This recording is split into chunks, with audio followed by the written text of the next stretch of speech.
Dear students, welcome to this presentation of Unit 5, Climate. This is a complement of Unit 4, the weather, so the concept will be pretty much the same.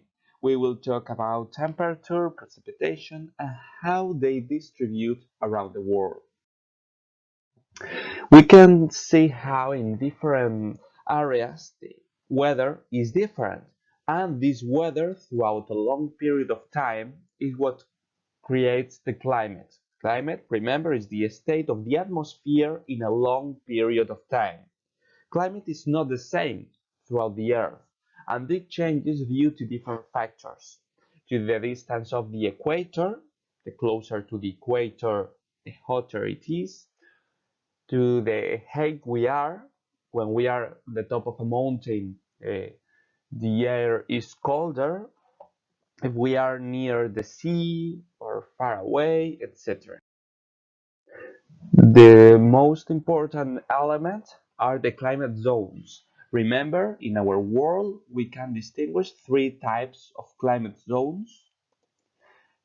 Near the equator and between the tropics, we've got the tropical zone or the hot zone. Inside the polar circles, we find the polar zone at the north and at the south. And in between the poles and the tropics, we find the temperate zones at the north and at the south. So these represent hot temperature, cold temperature at the south and at the north,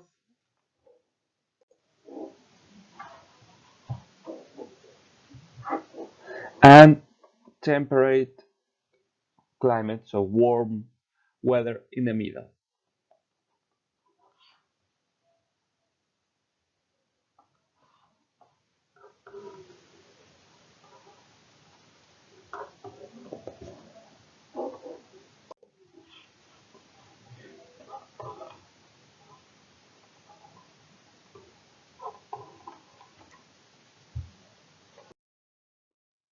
These three types of zones are influenced by the sea. For example, here in the middle, we've got the hot zone, the tropical zone. But around this area, we can find great rainforest jungles such as the Amazon, Borneo, Congo, and we can find very dry areas, for example, the Sahara Desert, the Arabian Desert, Australia, and so on. This is because of different factors, and one of the most important ones is the sea. The closer we are to the sea, the most influence it has on our lives. And the influence of the sea can be noticed, especially in humidity, so the amount of water vapor in the air that can influence precipitations. Normally, areas near the sea are more humid than areas that are far away from the sea. But not only that, but the distance to the sea can also influence temperatures. This is very important, and we need to. Temperatures are as well influenced by the sea because a great amount of water makes the time milder. So the summer aren't so hot and the winter aren't so cold. Near the sea, the temperatures are always in an average level. If we are in a hot area near the sea, it won't be as hot as in the middle of the continent. And if we are in a cold area near the sea, it won't be as cold as in the other parts. If we are, for example, in Spain on winter, winter will always be harder, so colder inside the Iberian Peninsula, but less cold in the coast. And the summer will be the opposite. Summer is always hotter in the middle of the peninsula, but it's less hot, it's cooler in the coast because of the sea. Here we can see a representation of temperatures of the world. We can see the hot zone, temperate zone, and cold zone.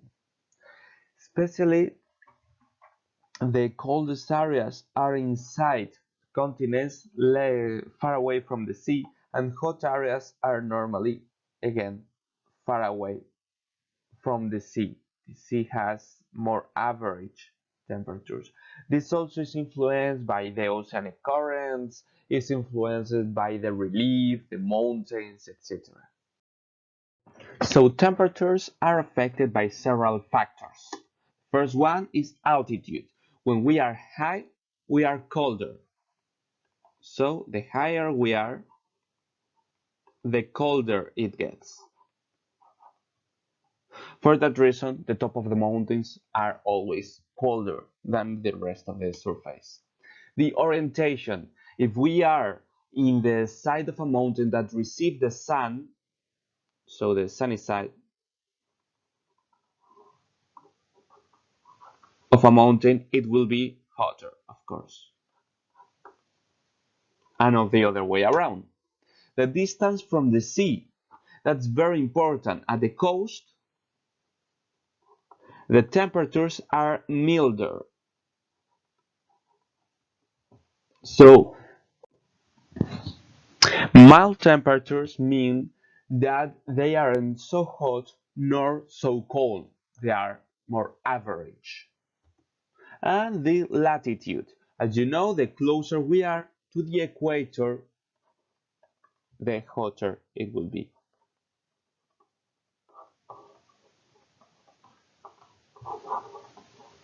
While on the other part, the poles are very cold. These are the factors that affect on temperature. So if we see a place in a map, we can try to imagine how is its temperature just looking at these elements. Then, the other main element of the climate and weather is precipitation. Precipitation is affected by several things.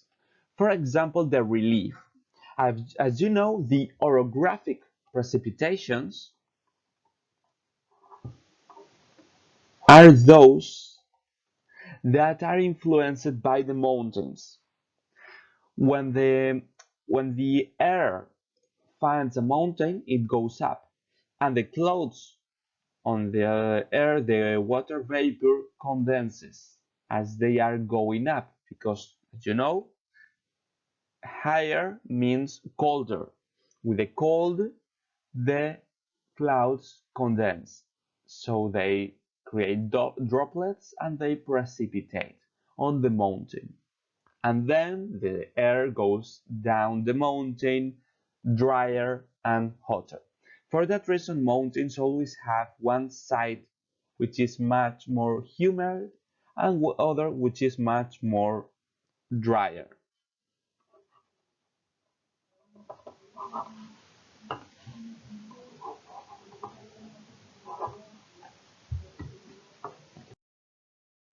Another example of precipitation are the conventional rainfall, which is the one that happens because of the heat of the sun. As you have learned in the previous unit, when the sun hits the air, it goes up, creating low pressures.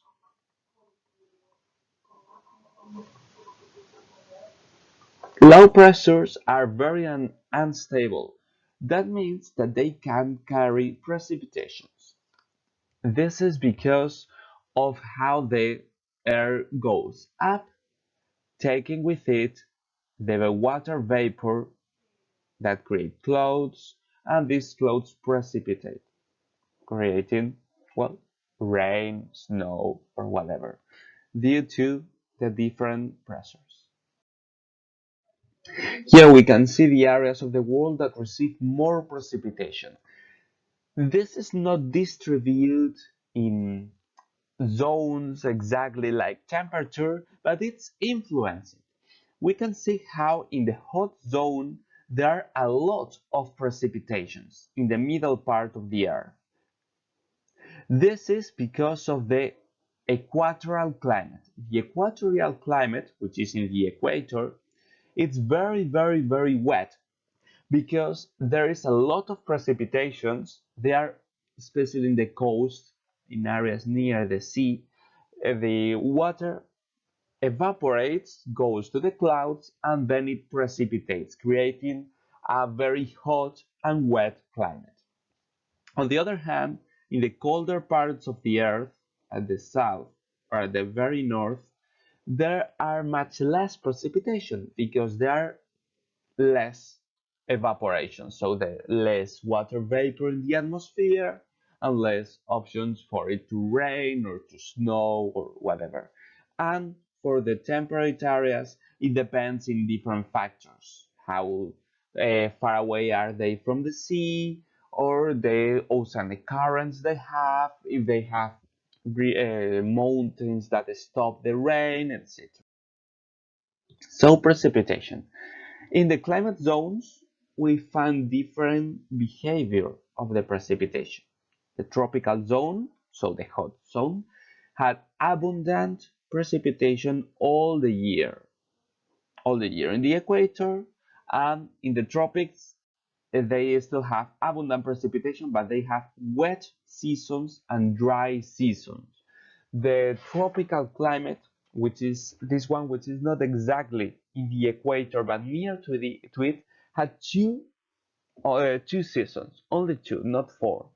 One wet season, which is called the monsoon, that received a lot of precipitation, more precipitation in just one season than most countries in the whole year, and one dry season, which has almost no precipitation at all. Then the temperate zones have more precipitation near the sea, and it depends on the season, depends on the country, etc. And the polar zones have very low precipitation because there are no evaporation. That's the main reason.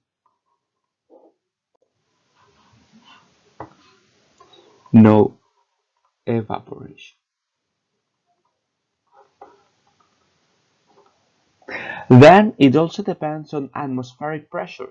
You know this from the previous unit that said that depressions, so areas with low pressure, cause precipitation because they are rises, it creates clouds, and it precipitates. While the anticyclones, which are areas of high pressure, have very little precipitations because the air goes down and it creates an unstable climate with no precipitation and clear skies. Then the orographic precipitation, which are those created by mountains. When the air finds a mountain, it goes up, the water vapor condenses, and it precipitates. This is a climate graph. We saw them in the previous unit, but we are working with them a lot in this unit. They are the most important element for us in order to distinguish and classify climates. In a climate graph, we have two parts. A red line that shows temperatures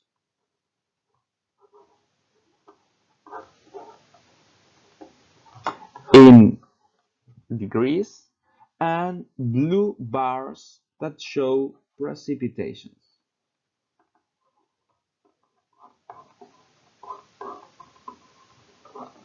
in millimeters. The precipitation is measured in millimeters because it's as if we were putting a recipient and seeing how many millimeters the rain would actually fill with water. That's the way to measure precipitations, in fact. And of course, here we've got the months and We can see the precipitations in some place, in some of the axes, and in the other ones, of course, the temperatures. This is everything we need to know about this graph. Because, for example, if we need to know how was the weather in April, we'll go to the A and say, okay, temperature was uh, more than 10 degrees, around 12 or 11 degrees, sort of. And precipitation up here was more than 30 millimeters, so 33 millimeters, more or less. And that's everything we need to know. Because with those data, we can try to identify the climate. We can know how's the difference between the hottest month of the year, which in this case is July, and the coldest one, which in this case could be January or December, pretty much at the same level. We can see how which one is the wettest season. For example, here in spring there are more precipitations, while in summer there are very little precipitations. This says a lot about the climates we can identify. We will study that right now. This is a map showing the different climates of the world. There are lots of them and lots of different classifications. We will study a very simple one that distinguishes climates of the hot zone or tropical zone, climates of the temperate zone, which will be this one, and climates of the cold zone, the polar one. We won't study all of them. We will just say a few types. For example, here we can see different climate graphs that show very different situations. For example, this one, the climate graph from Orense, shows an important difference in temperatures. Temperatures, for example, go from 25 to less than 10. That's a great difference. And a lot of precipitation. The bars go very high. With some difference, it's a little bit drier in summer, but it still rains a lot. For example, here in El Hierro, we can see how the temperatures do not change throughout the year. They are pretty much the same, and they are hot. They are around 20 degrees, which is quite hot, while in Orense they change a lot in the seasons. Here we can say that the different seasons have pretty much the same temperature, but it doesn't happen the same with the rains. It rains especially in winter and autumn, and summer is extremely dry. This one in Madrid have great changes in temperature, and it has also changes in precipitation. They do not have as much rain as Orense, for example, but they still have this difference between autumn and spring, well, autumn and spring, and a very dry summer. The great differences we can find here in the temperatures and not here is because of the distance from the sea. We can see how Madrid, which is very far away from the sea, uh, their temperatures change a lot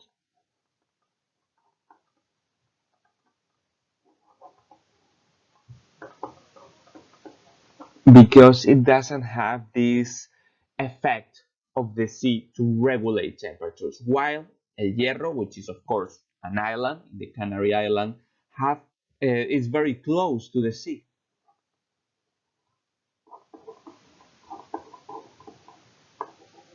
And for that reason, their temperatures are average. throughout all of the year. Here we can see more other climates. For example, El Bayad in Algeria that has also a great differences between the temperatures and very very little rain. This is because it's near a desert. It's pretty much in the Sahara Desert. Not exactly in the desert because if not the temperatures will always be way hotter. They still change because they are very very dry climate. So it doesn't have the influence of the sea to regulate temperatures. And precipitations are very very very low. Here, Oulu in Finland, it has very cold temperatures. You can see that this line goes down because it's in minus 5, minus 10 degrees, and more less than minus 10 degrees. So it's an extremely cold climate. It's a polar climate. Well, here, Manaus in Brazil, it has a very very constant temperature throughout the year because it's very humid and it's also very very hot. It's almost 30 degrees and the precipitations are very high. This is a typical climate in the equator. This is, for example, in the Amazon jungle. In first place, we can talk about the equatorial climate. This one is found in the equator and for that reason is in the hot zone. It's very very hot and very humid, lots of precipitation all the year. It has no season, but it has a very constant weather during all the year. It's typical of the rainforest. This place, always hot and always humid, is not very good for the human being to live there. But there are still some people that even when it's very difficult to cultivate, it's very difficult to have animals that are suitable for us to eat, have made of this their home. This is a Shabono of the Yanomami, which are indigenous tribe of the Amazon. Then the tropical climate is still in the hot zone, but it's not as close to the equator as the equatorial one. It has very high temperatures all the year, but it hasn't always precipitation. It has a dry season and a wet season. So it doesn't have 4 seasons but just two, a dry one and a wet one. It's typical, for example, of the savannas in Africa, where the dry season is the most common one, or monsoon climates, which are the ones that have a very intense wet season, a wet period of time that can create floods and cover the land in water. For example, this can be found in India. This is Moseram, the most rainy place on the earth, with up to 12,000 millimeters of rain, which is 12 times that, for example, most places in Galicia can get. And then, of course, in the hot area, we can find the hot deserts. We call them hot deserts because, for example, Antarctica is a desert as well, but it's a cold one. In these areas, it is, of course, very hot, but there are very differences between day and night. Because as you know, the water regulates temperature. When we find water, we have an average temperature during all day or even all year. As this is the driest place on Earth, it doesn't have this water to regulate temperatures. So it's very hot at day and it can be quite cold at night. It is still a hot climate during the during the year, and it's very dry. So with very little precipitation, almost none. It is of course not a suitable place for the people to live, but we can still find people that have made these places their home, such as the Tuaregs in the Sahara Desert. So the hot climates, they are all of them found in the hot zones, and for that reason, of course, their temperatures are high all the year. For that reason, they distinguish because of the precipitations. So all of these climates have more than 20 degrees, which is very hot, but are the precipitation the one that differentiate them? For the equatorial climates, precipitations are constant throughout all the year. Tropical climates don't have this constant precipitation. They have a dry season with very little rain and a rainy season that have most of these precipitations. And the desert climate. It's very hot, but the precipitations are very little. So in a climate graph, we can see how the line of all of these climates will be very high and normally regular, but because they do not have winter, the temperatures are always high. But are the precipitation that can distinguish them? In an equatorial climate, the precipitations will be very high all the year. While in a tropical climate, the precipitation will change. We will find a period of time with there a lot of precipitation, such as in the equatorial one, and then another time of the year with very few precipitations. And finally, the desert have very few precipitation all the year around. For that reason, we use this climate graph in order to distinguish the different climates.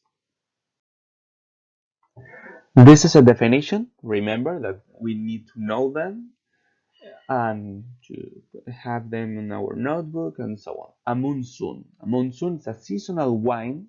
So remember this wine that always flow in the same direction at specific points of year, because that can cause very high precipitations and severe flooding. Remember, a flood is when the water covers the land during the wet season of tropical climates.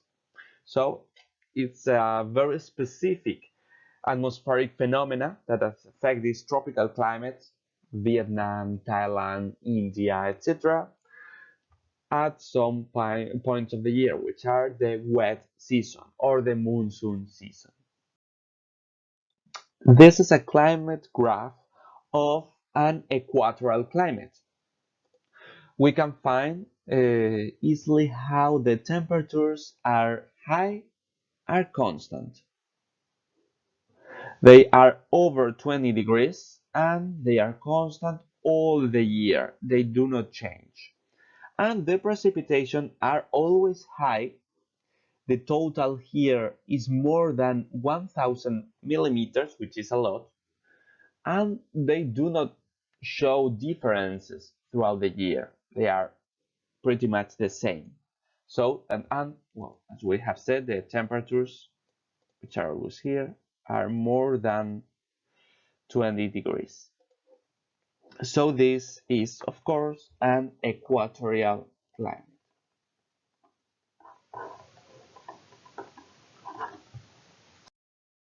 Here, Madras in India is an excellent example of what we said before. Temperatures are always high. They have very, very little differences. They are over 20 degrees. The precipitation are very high, over 1000 millimeters, but they change. We can find some moments that have no rain or very, very little rain, and then other months with a lot of the rain. This is then a tropical climate. And these seasons are what we call the monsoon, where the wind brings rain to the land. Then Tamanrasset in Algeria, it's of course a very, very, very dry climate. The temperatures are high, with more difference throughout the year because as they do not have water to regulate the temperatures, they change a little bit more, but they never get cold. They are over 20 degrees as a mean, and the summer season can be very, very hot, around 30 degrees. Remember that this is an average between the day and night. So if we calculate the temperature mean, the average between the every day and every night of a month, and we still get a result which is over 30 degrees, it means that it was very, very, very hot that month.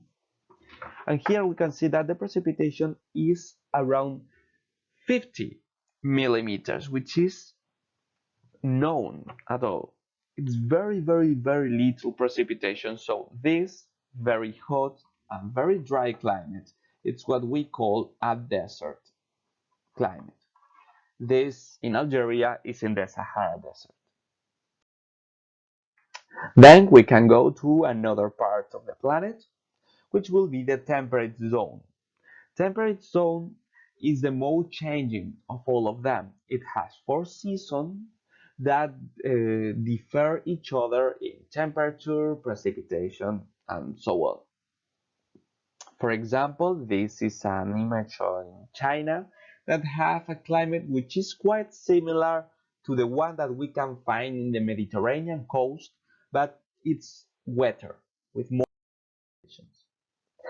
Then we can find different climates inside this temperate area, which are the oceanic climate, which is near the ocean, especially the Atlantic Ocean, which is very humid. It is wet and it has cool temperatures, mild temperatures.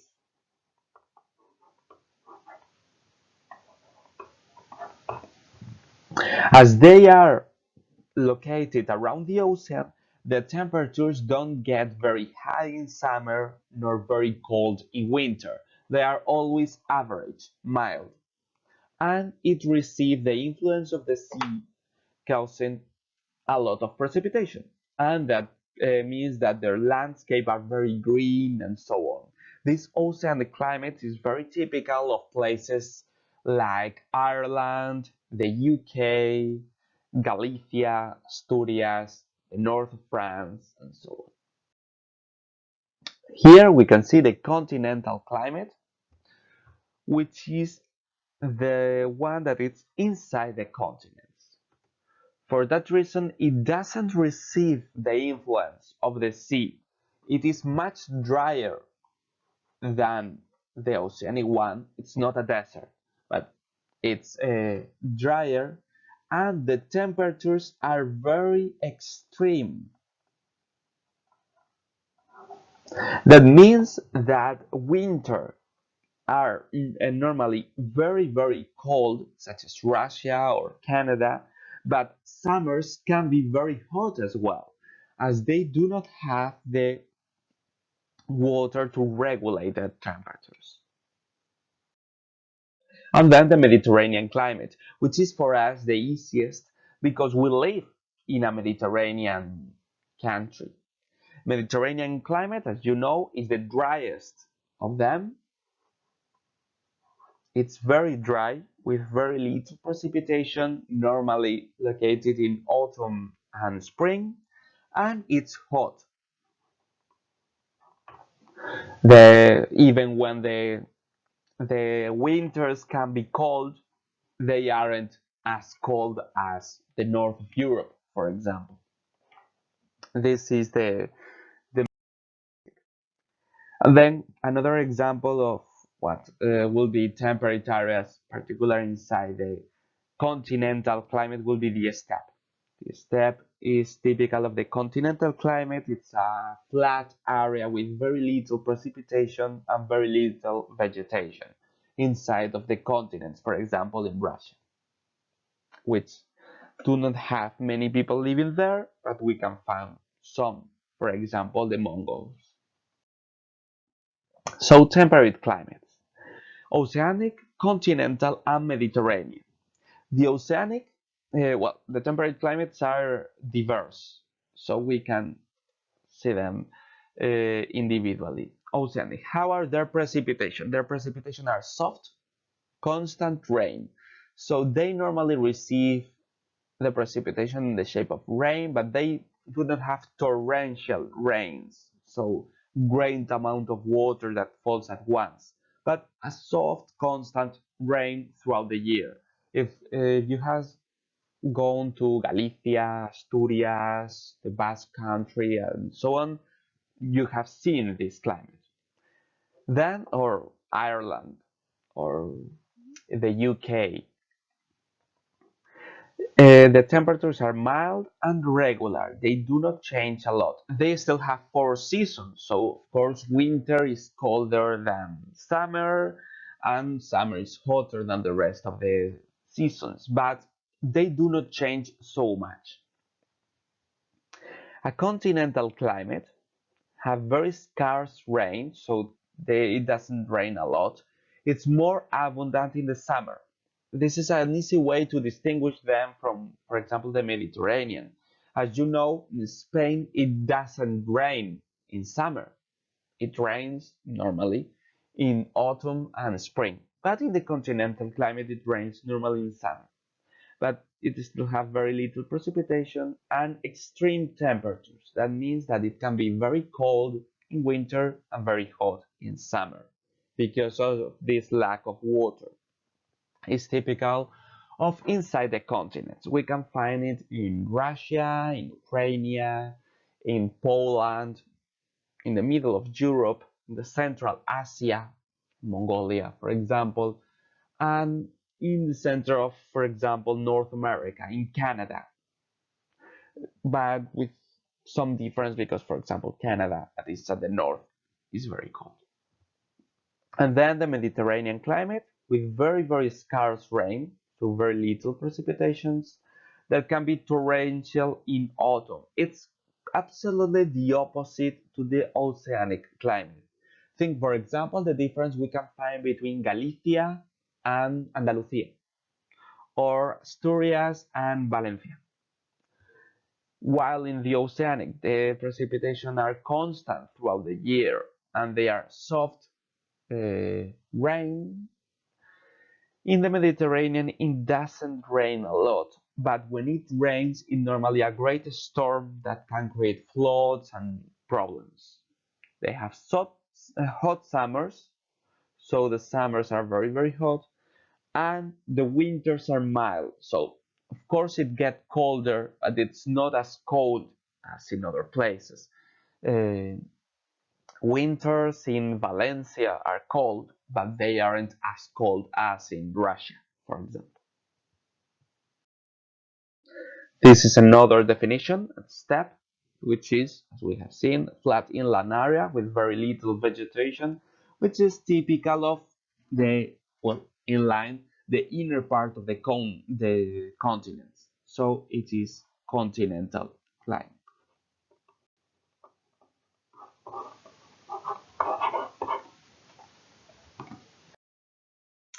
Here we can see some climate graphs. This is a climate graph of Rosslare in Ireland that shows the characteristic we have seen. The precipitation are always high. They aren't over 1000 millimeters, but they are very close. So they are high constant precipitation. They could go a little over 1000. And they do not have great changes throughout the year. Of course, yes, it rains more in autumn, but summer or winter or other moments of the year are still very wet. So constant precipitation and also constant temperatures, higher in summer and colder in winter, but the difference is not so much. Here we can mention the temperature range. The temperature range is the difference between the hottest temperature, in this case which is less than 20 degrees, around 15 degrees, and the colder one, which will be in February, less than 10, let's say 8. So if the coldest moment in the year is 8 degrees and the hottest moment is July or August with, let's say, 15 degrees, the temperature range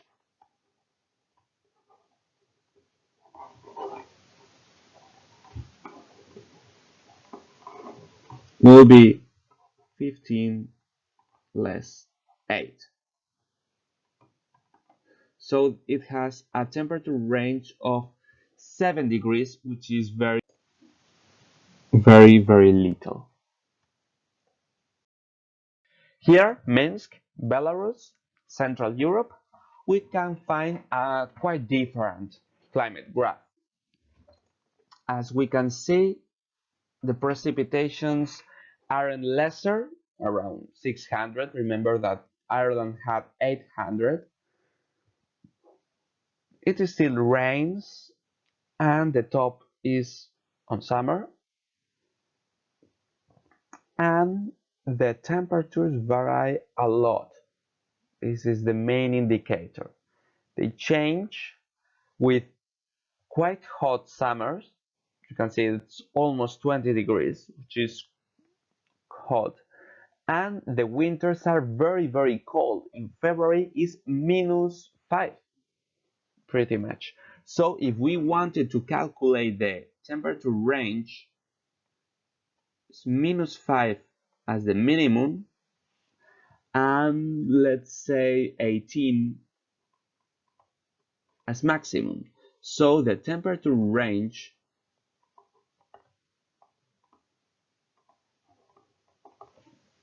is 18 less -5.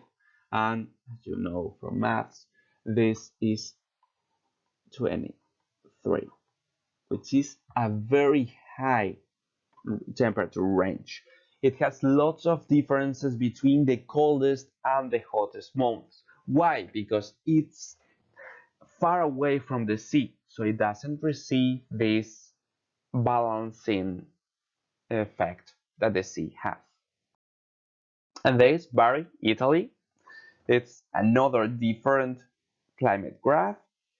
The precipitation are 500, which are even lesser than the previous one. The temperatures are around 15. They aren't so hot, but they aren't cold either. And we can see how summers are drier and the temperatures again vary. They change from more than 20 degrees, around 25, 23, which is quite hot for an average in July and August. And the coldest month will be, for example, January, which is around 9 degrees, which is not very cold compared with the other. And the difference in this case is 14 degrees, which is not such a great difference as the previous one, but comparing the temperatures, we can see that it's not a cold climate. So we've got a climate with differences between the months, which is not very wet and which is quite hot for the temperature, the temperate area. We can see that it's a Mediterranean one.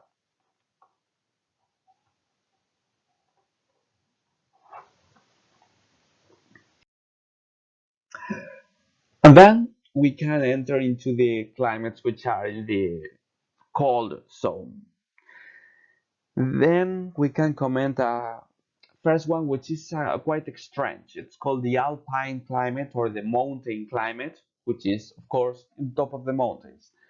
This is the only climate that doesn't depend on the temperatures on the temperature zones. This high mountain climate can be found in the hot zones, in the temperature zones, or in the cold zones. Because as you know, when we are in a mountain, the higher we got, the colder it gets. So this climate will always be very cold and will always be uh, with lots of precipitation.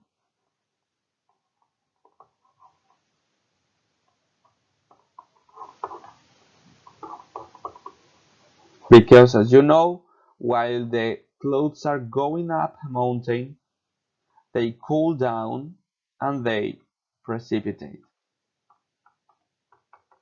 However, it gets drier the higher we are because in the top of the mountains the the clouds have lose most of its water, so they do not have as much precipitation. And of course, the top of the mountains have normally precipitation in form of snow.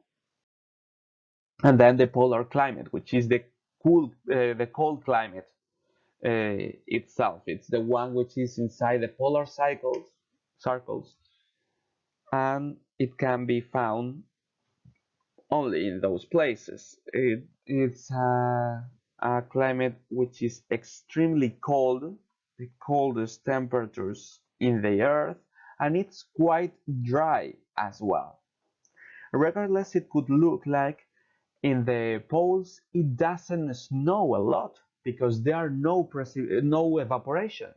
But the problem is, well, the circumstance is when it snows, the snow do not melt, so it remains there. It's not continuously snowing because there are no precipitation, there are no movement of water, not even frozen water. They can be storms caused by the wind and so on, but it's different. They aren't. This can be considered frozen desert. For that reason, we talked about a hot desert before. A frozen desert will be, well, any polar climate with no vegetation. Again, this is very, very bad condition for the human being, but we can find some of them, such as the Inuits in northern Canada. Here we can see an igloo.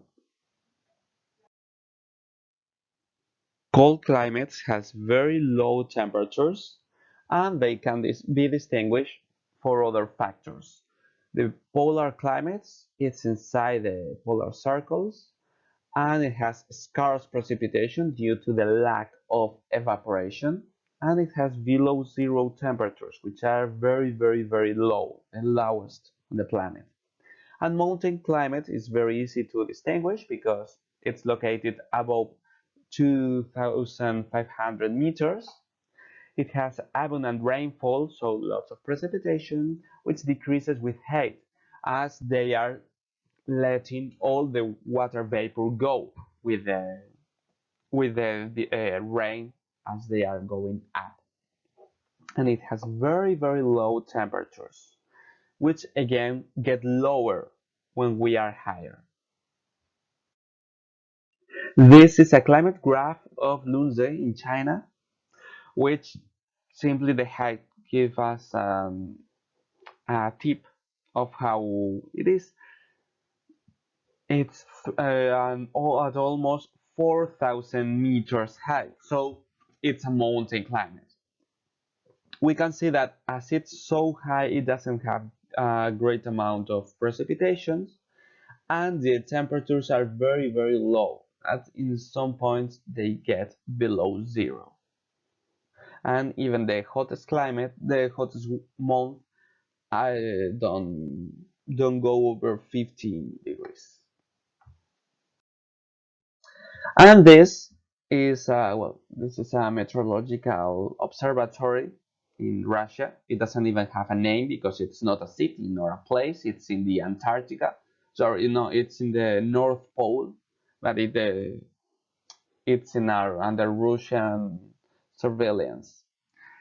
The precipitations are low, around 300 millimeters, but the temperatures are extremely low. The mean is minus 11 degrees, and the coldest month can reach as down as minus 20 degrees. So it's obviously a polar climate. Then we can start talking about Spain. The Spanish territory have lots of climates and lots of different landscapes. We have territories which are considered deserts, such as the desert of Tabernas in Almeria.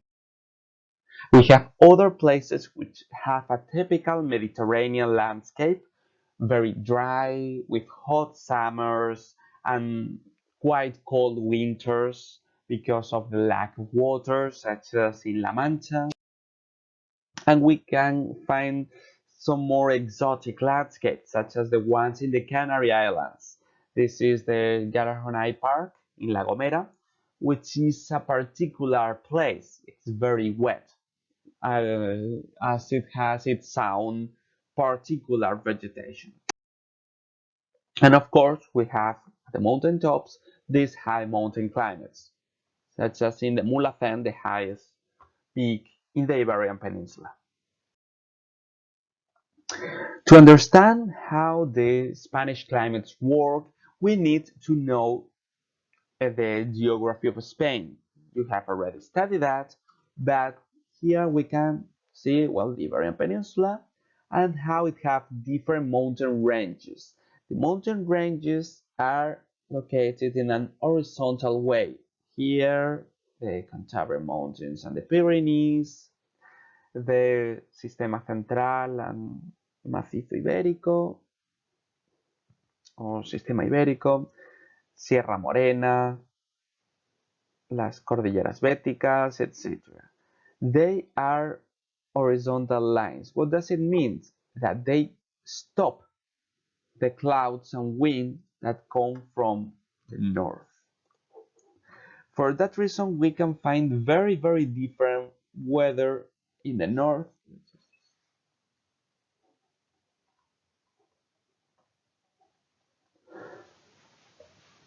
than in the south. In the south, they receive influence from the Sahara Desert and the northern Africa, while in the north they receive influence from the Atlantic Ocean and the polar masses of air.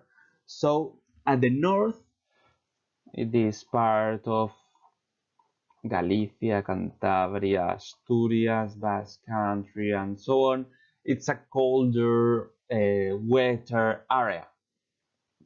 In general, all the middle part of the Iberian Peninsula, northern middle part, is colder. But specifically, this part has the oceanic climate that we have mentioned. That means that this part is very, very wet because they receive the influence from the sea, and we said it's mild with quite cold winters and not very hot summers. On the other part, we find what is called the Mediterranean climate, especially in the Mediterranean coast. And in this part, which is of course not Mediterranean, it's on the Atlantic, but it still has very similar characteristics. All of this is Mediterranean, but we distinguish the coastal Mediterranean, which is at the coast and on the islands, and the continental Mediterranean, as it's called in your book, which is quite different. Both of them are hot and both of them are dry. Of course, when we are talking about hot and dry, is compared with other temperate climates. They do not compare with the northern African ones, for example. But they have very little precipitation and hot summers. But inside, they have more extreme temperatures. So the summers are hot and the winters are cold. And in the coast, they have milder temperatures. The summers are hot, but the winters are not very cold. And in the coast, they also have more precipitations than inside. Inside, in the continental area, is much more drier. And of course, we've got the Canary Islands that, as they are very far away, the coast of Africa, they have its own climate, its own particular climate, unlike the other ones that we can find in the Iberian Peninsula, which is called the subtropical climate, which is almost a tropical one. The Canary climate is hot, but all the year around. It doesn't change temperatures and it's normally very dry. It doesn't rain at all in some moments of the year. There are very scarce rains in the Canary Islands. So we've got this subtropical climate in the Canary Islands. We've got the oceanic climate in the north of Spain, which is wet and mild. So this means quite cold winters and not very hot summer. We've got the continental Mediterranean, which is dry and hot, but with extreme temperatures. And we've got this coastal Mediterranean, which is also dry, but a bit less because it's near the ocean, and hot, but milder. We can see how the coastal Mediterranean extends also to Extremadura, which is, of course, not in the coast, but as the mountains are in those positions, they do not stop the wind to pass through Portugal, which is much flatter. So the influence of the sea enters up to Extremadura. And of course, we can find mountain climates in the highest mountains in our country. So Spain's climates are in the temperate zone and the subtropical zone, which is the hot zone but with particular elements. It's affected by the sea, the relief, and altitude, as we have mentioned. It has an oceanic climate at the north of the Iberian Peninsula, a Mediterranean climate in the Mediterranean coast, the Balearic Islands, and Extremadura, this orange part, a continental Mediterranean climate, interior of the Iberian Peninsula, which has a higher altitude. Remember that as the Iberian Peninsula is a plateau, so this shape, it's high and flat. Most of the Iberian Peninsula is here, so it's very high from the sea level, so they do not receive the influence of the sea. The influence of the sea is just at the coast, which is what we said, the oceanic and coastal Mediterranean climates, while the interior of the Iberian Peninsula, as it's high and surrounded by mountains, it has a different, much drier climate. The mountain climate in the mountain tops and subtropical climate in the Canary Islands, uh, which has high temperatures, very regular throughout the years, they do not change, and have low and irregular precipitations. The precipitation are very scarce at some moments of the year. So this is a climate graph of Oviedo, and we can see how the precipitations are very high. They are 1000 millimeters, and they do not change a lot throughout the year. They are quite constant. And the temperatures vary a little. They are hotter in summer, colder in winter, but the hottest moment is less than 20, let's say 19, and the coldest moment is a bit less than 10, let's say 9. So it has a temperature range of just 10 degrees, which is not so much. So the summers are quite hot, the winters aren't very cold, it rains a lot. It is, of course, an oceanic climate. Then, this climate graph of Alicante, a temperature mean of 17 degrees, which is quite hot, a precipitation of 300, which is very, very, very little, and a difference in temperatures. We can see how it goes up. So it's hotter in summer, colder in winter. In summer, it's around, let's say, 26 degrees, and in winter, it's around 11 degrees. So the temperature range is 15 degrees, which is quite a lot. And a great temperature range and very scarce precipitation, we are in a Mediterranean climate.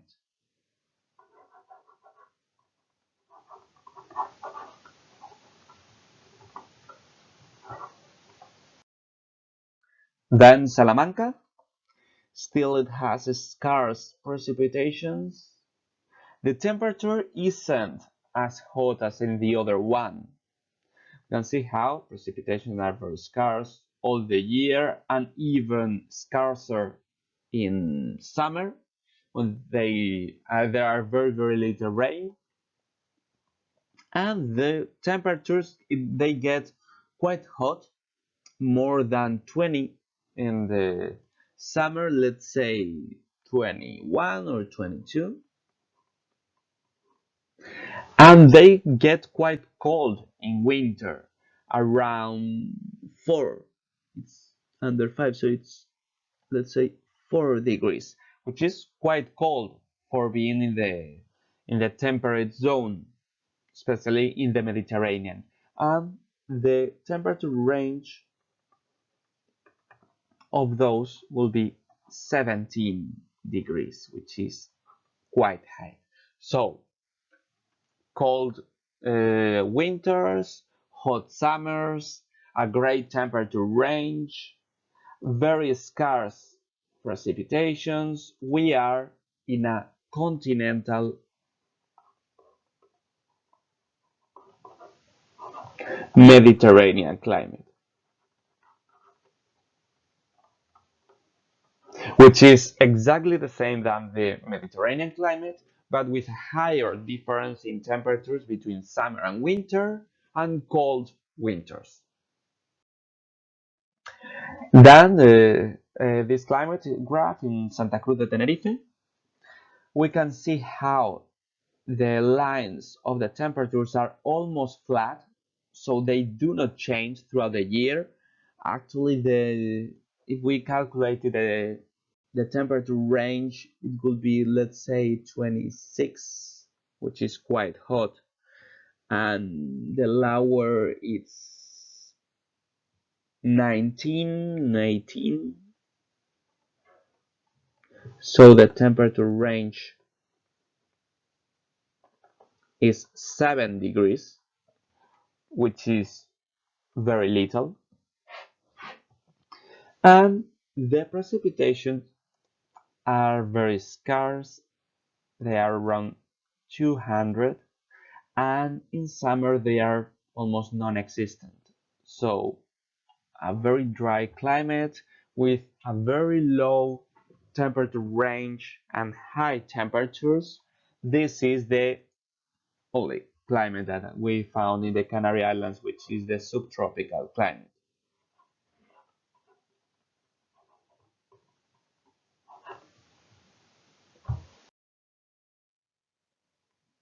So that was the end of our unit, and these are the things you need to do for finishing it and to as a review activities. A worksheet with some activities and an online test.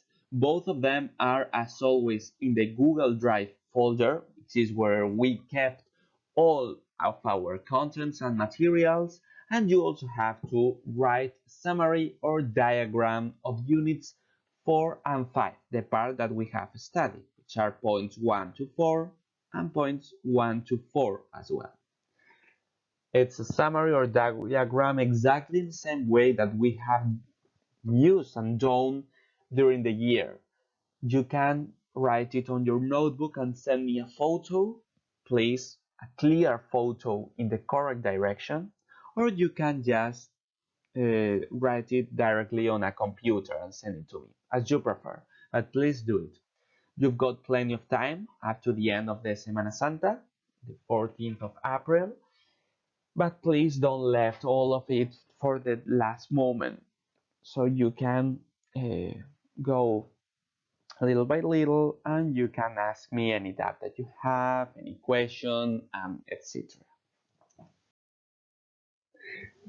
Even when we are in holidays, I will still check my email, so please write me if you have any question, anything to ask me, etc. And I will upload contents, materials, videos, and so on to the Google Drive folder, so please check it when you can. Have a nice holiday,